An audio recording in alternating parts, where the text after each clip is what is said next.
Dis 'n nuwe môre, 'n nuwe dag, 'n nuwe begin, 'n nuwe geleentheid om God te aanbid. Ek is Rinus van Sion in Parys. Vanmôre dag 101 van ons reeks deur die Nuwe Testament. En vanmôre wil ek met jou praat oor die krag van die evangelie. Ek lees vir jou uit Handelinge 20 vers 24. Al is my lewe kosbaar, ag ek dit geen waarde as ek nie my lewenstaak en my bediening wat ek van die Here Jesus gekry het, kan klaarmaak nie. Wat was dit? Om die goeie nuus te verkondig, dat God mense liefhet, sonder dat hulle iets hoef te doen om dit te verdien. Man, is dit nie die amazingste skrif nie? Ek wens ons kan dit meer onthou. Die woord vreugde beteken uiters gelukkig. Die weg na geluk is om van die genade van God te getuig.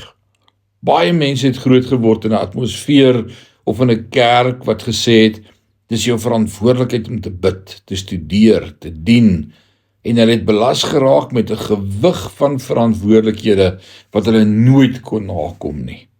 As jy vandag 'n ontploffing van vreugde in jou hart wil hê, wees soos Paulus. Getuig van die evangelie van die genade van God. Gaan na die persoon met wie jy werk en sê, elke sonde wat jy verlede naweek gepleeg het, is vergewe. Elke sonde waaraan jy vandag dink, is betaal. Jy is vry, want toe Jesus aan die kruis gesterf het, het hy vir elke sonde gesterf wat elke mens ooit gedoen het. Daar is net een onvergeeflike sonde, en dit is om te weier om sy vergifnis te ontvang. Interessante ding gebeur met 'n persoon wat sy geloof deel. Hy word 'n kanaal waardeur die vreugde en krag van die Here vloei. Want net soos elektrisiteit nie 'n voorwerp sal binnendring tensy daar 'n uitvloei van daardie voorwerp is nie, sal die krag van die Heilige Gees 'n individu binnendring waarin daar geen kanaal van evangelisasie is nie. Wanneer mense sê, die elektrisiteit is weg uit ons kerk, koöperatief of uit my lewe persoonlik, is dit altyd omdat daar geen uitvloei is nie.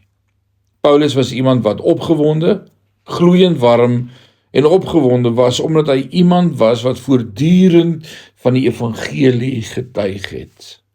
Hy het nooit opgehou om sy geloof in Christus Jesus te deel nie.